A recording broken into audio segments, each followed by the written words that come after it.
Voyez-vous ce verre? Il est plein. Je voudrais avoir davantage d'eau, mais je ne peux pas en avoir davantage. Parce que sinon, ça va déborder. Eh bien, ce verre est exactement comme la plupart d'entre vous. Vous demandez davantage de bénédictions, davantage de grâce. Vous priez, quelles que soient vos croyances, vous avez votre manière de prier.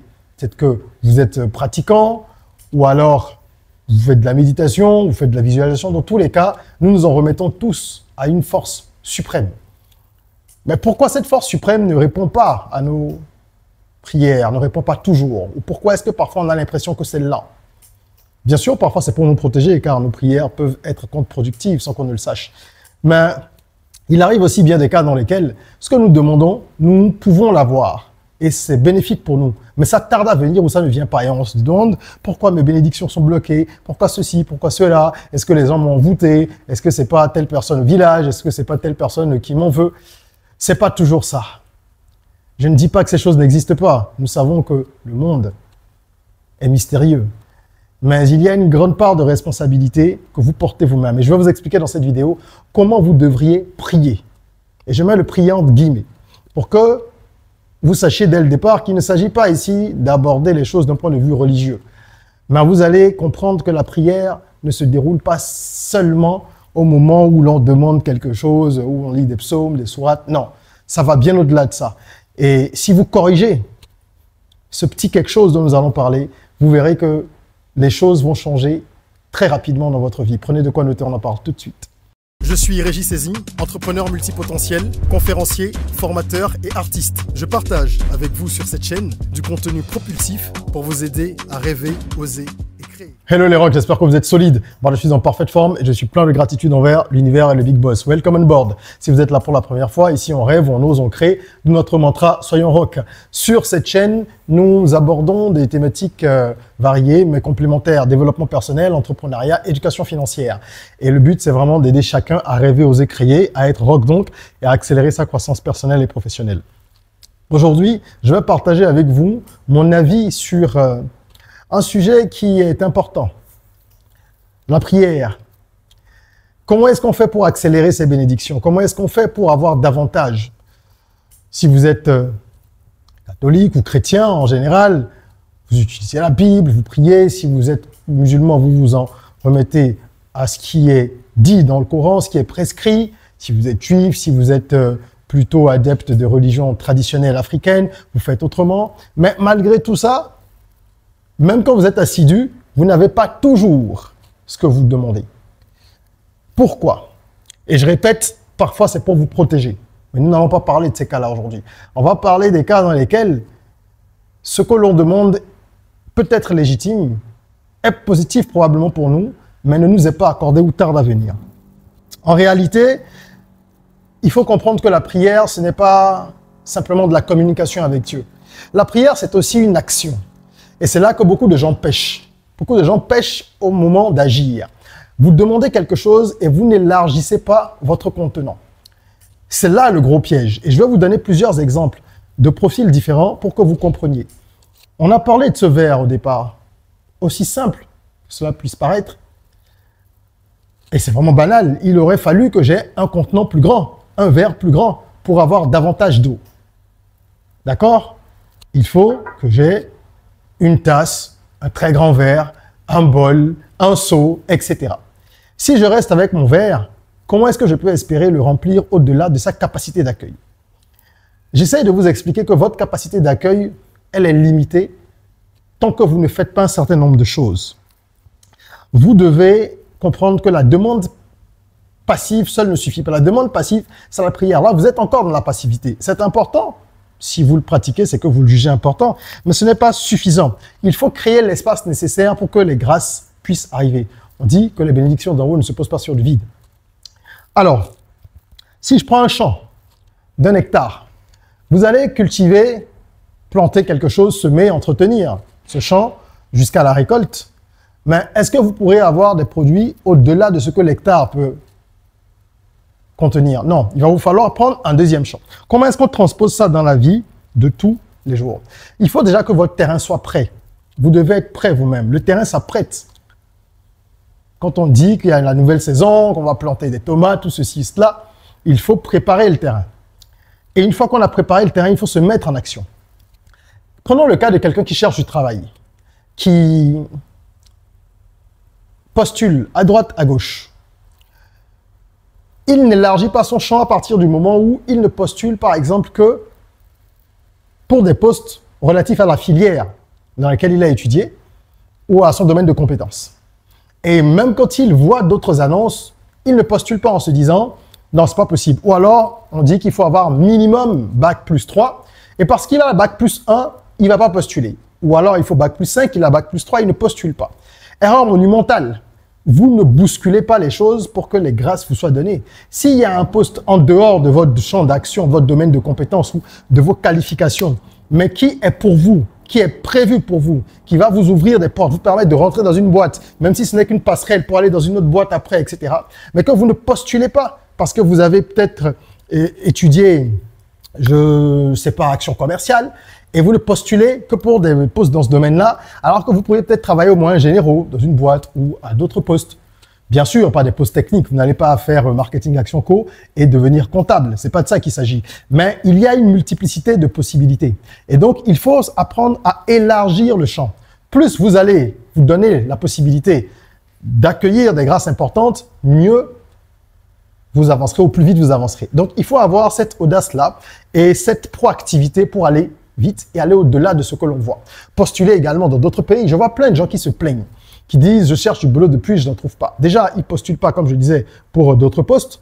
Ils s'arrêtent à ce que leur qualification sur le papier leur permet de faire en termes de candidature.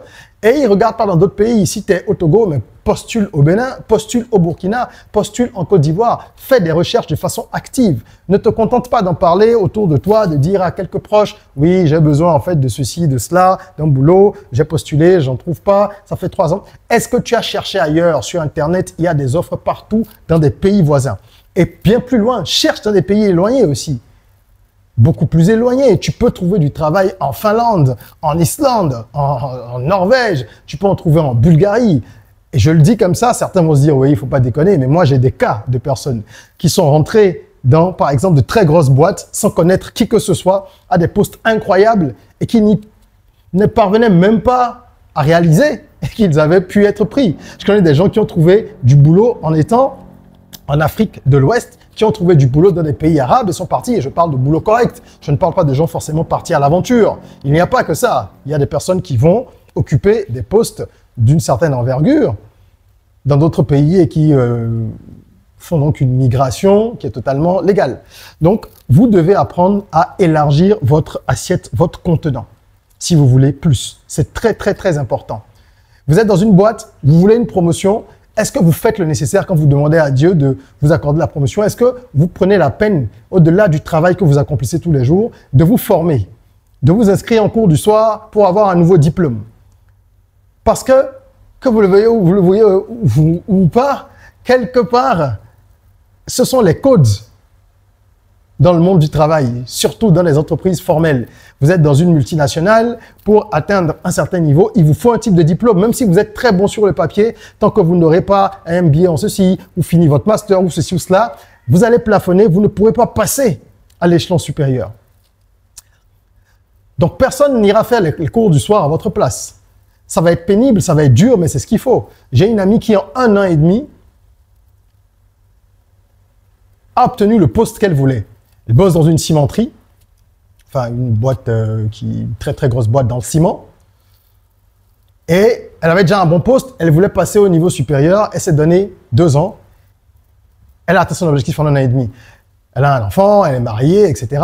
Mais pendant ces 90 jours, pendant, c'est pas 1 mois et demi, c'est 1 an et demi. Pendant ces 18 mois, elle a prévenu à la maison, elle s'est assise avec son mari, elle a expliqué à son enfant qu'elle serait très peu présente aussi et que donc mémé serait plus présente parce que même quand elle rentrerait les soirs, qu'elle va bosser, qu'elle s'est inscrite dans telle université pour des cours du soir, université étrangère, elle a dépensé pas mal d'argent pour cette formation-là, pour pouvoir obtenir ce diplôme. Elle bossait jusqu'à très tard, elle s'endormait à 1h, 2h, elle se réveillait pour aller au boulot à 7h30, 8h. Elle a fait ça 1 an et demi, elle a fait ce qu'il faut dans la boîte aussi.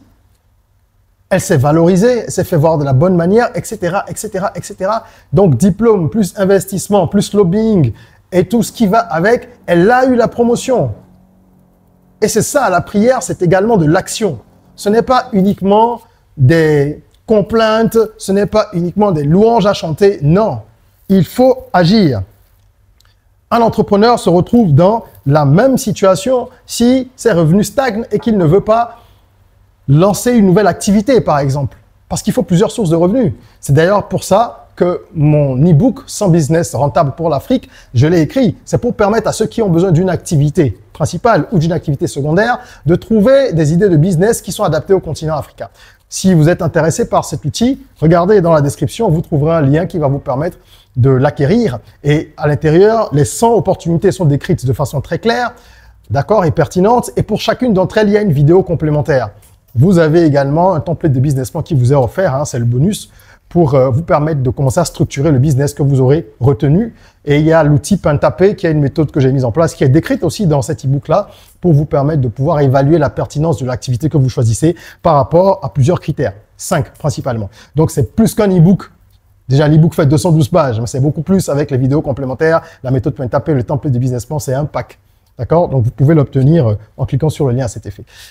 Donc, si vous n'avez pas d'activité complémentaire et que vous avez une seule activité que vous commencez à stagner, à un moment donné, il faut faire quelque chose. Il faut passer à un autre niveau. Vous avez une boutique, ouvrez une seconde boutique. Moi, à l'époque où j'étais dans l'agroalimentaire, on a ouvert une deuxième boutique dans un autre quartier parce qu'on avait une boutique où on vendait des produits locaux, en plus d'être distribués très largement dans un réseau hyper dense de boutiques, d'hôtels et tout ça sur le territoire béninois et à l'étranger également. On avait une boutique aussi. Et lorsqu'on a ouvert la deuxième boutique, c'est parce qu'il devait y avoir des travaux et tout ça dans notre rue. Bref, on a anticipé, on a ouvert une deuxième boutique pour élargir l'assiette et continuer à recevoir du cash. Ça n'a pas marché, cette deuxième boutique. Mais on a essayé. C'est pour vous dire que c'est pas parce que vous essayez que ça va forcément marcher. Mais si vous n'essayez pas, vous êtes certain que ça ne marchera pas. J'espère qu'on se comprend. Donc, il faut prendre des risques à des moments donnés. Il faut essayer certaines choses.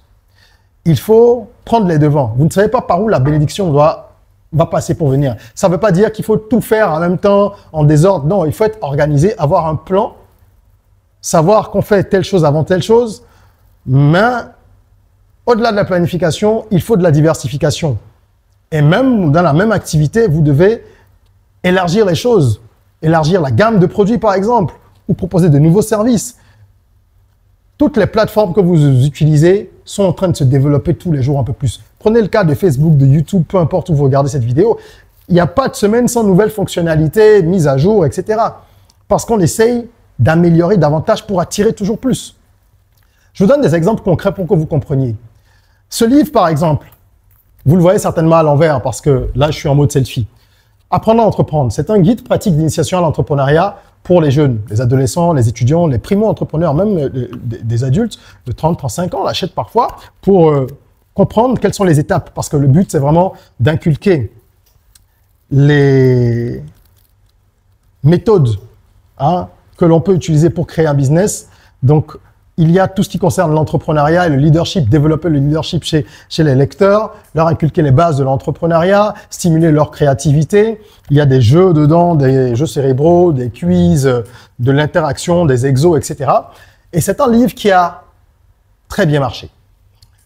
Mais puisque je vais aller plus loin, la francophonie, elle se limite, bien évidemment, à quelques pays. Ils sont nombreux et je n'ai pas la prétention de dire que nous les avons déjà tous investis avec cet ouvrage, non. Mais si on veut aller plus loin, on peut faire autrement. Comment peut-on faire? Eh bien, Pananam, j'ai travaillé sur la version anglaise. Apprendre à entreprendre, en anglais, c'est Roadmap to Entrepreneurship. Voilà notre version. Je vous l'annonce d'ailleurs en exclusivité. Et cette version, tout comme celle en français, eh bien, elles sont tous les deux disponibles sur Amazon. Elles peuvent être achetées n'importe où dans le monde, depuis n'importe où dans le monde. Et nous allons pouvoir également aller sur de nouveaux territoires pour sensibiliser la jeunesse à l'entrepreneuriat, former les jeunes comme nous le faisons depuis plusieurs années. On a formé des milliers et des milliers de jeunes au Bénin en grande partie et nous allons maintenant à la conquête du monde. Mais si je n'ai pas cette version, comment est-ce que Dieu peut par exemple m'ouvrir les portes pour un marché potentiel en Namibie, en Afrique du Sud, en Angleterre? Comment? Ce n'est pas possible. Et donc, je ne vais pas attendre d'avoir une proposition de ces pays-là pour traduire. Je traduis, je me mets sur le marché et j'avance. Et c'est cette proactivité-là que beaucoup de gens n'ont pas. Il faut bousculer les choses. Lorsque Moïse était au niveau de la mer Rouge et qu'il était question de traverser, qu'il était avec toute sa suite, la mer ne s'est pas ouverte lorsqu'il est arrivé devant en écartant les bras. Vous lisez les Écritures, vous verrez mot pour mot ce qui a été expliqué. C'est que, je paraphrase, ils ont dû rentrer dans l'eau, commencer à faire des premiers pas. Et c'est lorsque il n'était plus qu'à quelques doigts de la noyade, l'eau était quasiment parvenue aux narines, que la mer s'est ouverte. Lisez entre les lignes, vous comprendrez. Ça veut dire simplement, si l'on applique à la vie terrestre, même si on ne veut pas croire que ce sont des paraboles, si on veut se calquer sur l'exemple, ça veut dire qu'il faut faire preuve de foi. Et parfois, c'est votre dernier centime que Dieu attend que vous dépensiez dans le projet auquel vous croyez pour vous ouvrir la porte, parce qu'il a déjà signé le décret de votre réussite. Mais il attend un peu plus d'implication, il attend un peu plus de sacrifice, il attend un peu plus d'effort. Et ça, souvent, les gens flanchent. Ils sont quasiment proches du trésor et ils font demi-tour. Parce qu'ils disent, non, c'est bon, ça va, j'ai creusé pendant trop longtemps. Ça fait 10 mètres là, je suis fatigué. C'est peut-être au 11e mètre que ça va jaillir, mon gars. Tu sais pas. Donc, il faut être proactif. Il faut bousculer les choses. Il faut prendre des risques. Il faut bousculer la vie dans une certaine mesure. C'est important. Et ne soyez pas trop craintifs. Il faut bannir la peur. Si je fais ci, si j'ai plus d'argent après, comment je vais faire ça? Vous devez prendre la résolution de bousculer encore une fois les lignes, de sortir du canevas de pensée conventionnel qu'est le vôtre, où on se dit non, ça je peux pas, non, ça va pas marcher, non, ça ceci, non, ça cela. Dieu aime tester notre foi, vous le savez. Et la foi, ça consiste à croire ce que l'on ne peut pas voir. Ce que les yeux ne peuvent pas voir, la foi, normalement, le perçoit déjà. Et si vous percevez déjà votre réussite, si vous croyez vraiment en Dieu, si vous croyez qu'il y a un mécanisme derrière tout ce que l'on peut voir, qui nous permet d'obtenir ceci ou cela, d'avancer, de concrétiser nos rêves, pourquoi vous ne prenez pas suffisamment de risques? Ça veut dire que vous n'avez peut-être pas suffisamment la foi. Allez à l'église, allez à la mosquée, allez au temple, peu importe votre religion, que vous soyez bouddhiste, que vous soyez adepte de religions africaines, peu importe vos pratiques, si vous pratiquez ce qui est religieusement recommandé par votre obédience, mais que vous n'agissez pas de façon cohérente et concordante par rapport à vos prières, vous n'aurez pas ce que vous désirez. Je connais des gens qui connaissent le Coran ou la Bible quasiment par cœur, qui prient comme des fous, mais qui n'agissent pas, ou dont les actes ne sont pas cohérents par rapport à ce qu'ils demandent. Je ne vais pas parler du caractère, du comportement, c'est un autre sujet, nous en reparlerons plus tard, parce que ça aussi, ça influence le destin. Mais en réalité, les actions ont un poids significatif. Et vous devez combattre la déprime, la détresse, l'angoisse, la peur, le découragement, la culpabilité. Tout ce qui vous tire dans les émotions basses, vous devez combattre cela. Parce que quand vous priez, vous élevez vos vibrations. Si votre comportement est inverse, vous n'aurez pas de résultat parce que vous allez tirer tout ce que vous essayez d'élever vers le bas. Et finalement, l'univers ne sait pas trop où se situer, si c'est comme ça, tirailler tout le temps. Donc, il faut faire en sorte de rester dans des fréquences hautes et l'action, ça permet de combattre la lassitude, de combattre les états d'engourdissement mental, moral, etc. Donc voilà, c'est un peu ce que je voulais partager avec vous. L'effort attire la grâce. Il faut se souvenir de ça. L'effort attire la grâce. Et prier, c'est aussi agir. J'espère que cette vidéo parlera à quelqu'un et que vous aurez la possibilité de transformer votre vie en agissant davantage. Posez une action chaque jour en direction de vos objectifs. Si vous n'avez pas d'objectif, commencez à définir des objectifs avant de prier. Et ensuite, ayez un plan d'action pour atteindre cet objectif. Dieu se chargera du reste. Faites votre part. l'effort attire la grâce. N'oubliez pas cela. J'aimerais bien, en commentaire, que vous partagiez avec moi votre avis pour qu'on échange là-dessus. Quelle action est-ce que vous devriez poser que vous ne posez pas encore dans votre cas, par exemple? Est-ce que cela vous inspire quelque chose, cette vidéo? Qu'est-ce que vous pourriez faire mieux que vous ne le faites déjà? Merci d'avoir suivi cette vidéo. Si ça vous parle et que ça vous a plu, mettez un petit like. Laissez un commentaire, partagez. C'est important qu'il y ait de l'interaction. Ça permet aux plateformes de recommander ce type de vidéo parce que c'est beaucoup plus le divertissement qui est promu, vous le savez. Donc, aidez-nous à impacter davantage et rejoignez la communauté. En attendant qu'on se retrouve pour une nouvelle vidéo, prenez soin de vous, de votre corps, mais aussi surtout de votre mind. Et rêvons, osons, créons, soyons rock.